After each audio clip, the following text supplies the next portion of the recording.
আসসালামু আলাইকুম। সকলকে আমন্ত্রণ আনন্দ টিভি রাতের সংবাদে। আপনাদের সঙ্গে আছি আমি সুমাইয়া আজাদ। টঙ্গীর তুরাগ নদীর তীরে বিশ্ব ইজতেমার ময়দানে শুরু হলো দুদিনের জোর ইজতেমা। শুক্রবার সকালে আমবয়নের মধ্য দিয়ে মাওলানা জুবায়ের অনুসারীদের ইজতেমা শুরু হয়। শনিবার আখেরি মোনাজাতের মধ্য দিয়ে শেষ হবে জোর ইজতেমার প্রথম পর্ব। করোনা পরিস্থিতির কারণে এবার মুসল্লিদের মাস্ক পরা, স্বাস্থ্যবিধি মেনে চলার বিষয়ে গাজীপুর জেলা প্রশাসনের পক্ষ থেকে দেওয়া হয় বিশেষ নির্দেশনা। আবারও দেশের খবর।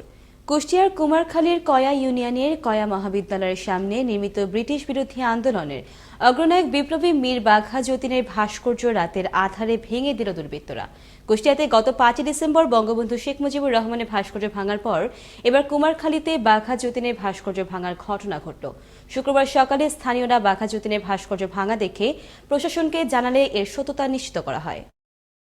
শুক্রবার কুমিল্লার ১৪ গ্রামের একটি সংস্থার দ্বিতীয় বর্ষপূর্তিতে স্থানীয় বিদ্যালয় মিলনায়তনে আয়োজিত অনুষ্ঠানে প্রধান অতিথি ছিলেন ডাক ও টেলিযোগাযোগ মন্ত্রণালয়ের সহকারী সচিব ফয়সাল বিন করিম।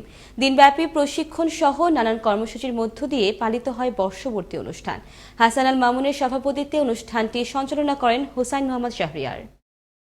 আন্তর্জাতিক অভিবাসন দিবস উপলক্ষে জেলা প্রশাসন ও জেলা কর্মসংস্থান ও জনশক্তি অফিসের আয়োজনে কুমিল্লায় আলোচনা সভা, শিক্ষাবৃত্তির চেক ও সর্বোচ্চ রেমিটেন্স পাঠানো প্রবাসীদের জানানো হয় বিশেষ সম্মাননা।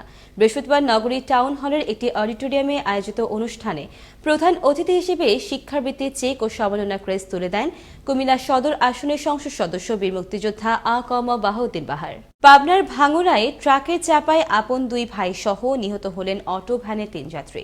শুক্রবার দুপুরে ভাঙ্গুড়া ফরিদপুর সড়কের রাঙ্গালিয়া টিকটিকিপাড়া এলাকায় এ দুর্ঘটনা ঘটে।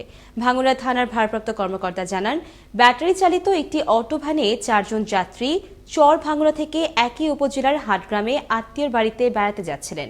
পথিমধ্যে রাঙ্গালিয়া টিকটিকিপাড়া এলাকায় পৌঁছা মাত্র ফরিদপুর থেকে পাবনাগামী একটি দ্রুতগতির ট্রাক অটো ভ্যানকে চাপা দেয়। এ সময় ঘটনাস্থলে দুই ভাই ও তাদের চাচাতো বোন নিহত হয়। কনকনে ঠান্ডায় বিপর্যস্ত উত্তর জেলার পাবনার পদ্মা তীরবর্তী উপজেলা ঈশ্বরদীর জনজীবন। ঘন কুয়াশা আর হিমেল হাওয়ায় জেঁকে বসেছে শীত। শীতের তীব্রতা বাড়ায় গরম কাপড়ের দোকানে ছুটছে মানুষ। শীতবস্ত্রের চাহিদা বাড়ায় দামও বাড়তি বলে অভিযোগ ক্রেতাদের। ঈশ্বরদী থেকে বিস্তারিত জানাচ্ছেন সহকর্মী বাইজিদ বোসামি। ঘন কুয়াশার সাথে হিমেল বাতাসে বেড়েছে শীতের তীব্রতা, আর তাই পাল্টে গেছে ঈশ্বরদীর মার্কেটগুলোর চিত্র। শীতবস্ত্রের দোকানগুলোতে ভিড় জমাচ্ছেন নানা বয়সী মানুষ। সবচেয়ে বেশি ভিড় রেলওয়ে সুপার মার্কেটে। তুলনামূলক স্বল্প মূল্যে সব ধরনের শীতের পোশাক পাওয়া যায় বলে নিম্ন ও মধ্যবিত্ত মানুষ ছুটছেন এখানে। সাধ্য সাধ্যের মধ্যে শীত নিবারণের পোশাক কিনছেন তারা। তবে অন্য বছরের তুলনায় এবার দামটা বেশি, এমন অভিযোগ ক্রেতাদের। আমাদের কেনার সামর্থ্য নাই, তাই আমরা পুরাতন জিনিস কম দামে কিনতে আসছি। তার জন্য শীতের পোশাক নিতে আসছি, আমার জন্য নিতে আসছি। শীতটা বেশি পড়ছে, এই জন্য আসছি।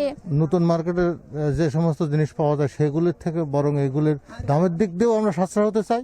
শীত জেকে বসায় বেচা বিক্রি চলছে জমজমাট। ক্রেতাদের অভিযোগের কথা স্বীকার করে দাম বৃদ্ধির কারণ জানালেন ব্যবসায়ীরা। মাল আসতে অনেক লেট হয়ে গেছে, তার এগুলো বিদেশি মাল, আর ভ্যাট ট্যাক্স বেশির কারণে আমাদের মাল কিনতেই হচ্ছে বেশি। মাল আমরা পাচ্ছিও না, আমরা দিতেও পারছি না। মালের দাম অতিরিক্ত, এবারে অ্যাডভান্স বাড়ছে। এক সময় এসব মার্কেটে নিম্নবিত্ত ও খেটো খাওয়া মানুষ ভিড় করলেও এখন কেনাকাটা করতে আসছেন মধ্যবিত্তরাও।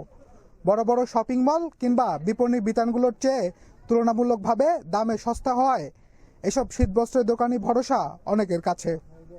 বাইজিদ বোস্তামি, আনন্দ টিভি, ঈশ্বরদী, পাবনা। মুজিব বর্ষের আহ্বান দক্ষ হয়ে বিদেশ যান, এই প্রতিপাদ্যকে সামনে রেখে আন্তর্জাতিক অভিবাসী দিবস উদযাপিত হল চাঁপাইনবাবগঞ্জে। এ উপলক্ষে শুক্রবার চাঁপাইনবাবগঞ্জ জেলা প্রশাসকের কার্যালয় চত্বরে বঙ্গবন্ধু মঞ্চে জেলা প্রশাসন এবং জেলা কর্মসংস্থান ও জনশক্তি অফিসের উদ্যোগে অনুষ্ঠিত হয় আলোচনা সভা। এ সময় জেলা কর্মসংস্থান ও জনশক্তি অফিসের সহকারী পরিচালক কার্তিক দেবনাথের সভাপতিত্বে সভায় প্রধান অতিথি হিসেবে বক্তব্য রাখেন জেলা প্রশাসক মঞ্জুরুল হাফিজ। কুমিল্লায় ২৭,০০০ পিস ইয়াবা সহ ৩ মাদক কারবারিকে গ্রেফতার করেছে র্যাব ১১। শুক্রবার ভোরে ঢাকা চট্টগ্রাম মহাসড়কে জেলার সদর দক্ষিণ উপজেলার সুয়াগঞ্জ বাজার এলাকায় একটি ট্রাকে তল্লাশি করে ইয়াবাগুলো জব্দ করা হয়। এ তথ্য নিশ্চিত করেছেন র্যাব 11 এর সিপিসি 2 কুমিল্লা ক্যাম্পের অধিনায়ক মেজর তালুকদার নাজমুস সাকিব। প্রাথমিক জিজ্ঞাসাবাদে গ্রেফতার ব্যক্তিরা দীর্ঘদিন ধরে কুমিল্লা সহ দেশের বিভিন্ন স্থানে ইয়াবাসহ বিভিন্ন মাদকদ্রব্য কেনাবেচা ও সরবরাহ করার কথা স্বীকার করেন।